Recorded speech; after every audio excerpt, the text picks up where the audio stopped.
உன்மடியில் நான் உறங்க கண்ணீரண்டும் தான் மயங்க என்ன தவம் செய்தேனோ என்னவென்று சொல்வேனோ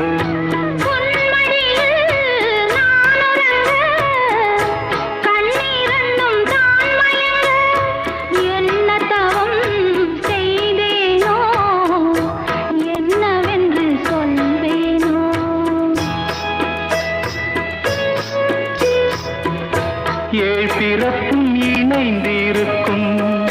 சொந்தம் இந்த சொந்தமம்மா வாழ்விருக்கும் நாள் வரைக்கும் தஞ்சமுந்தன் நெஞ்சமம்மா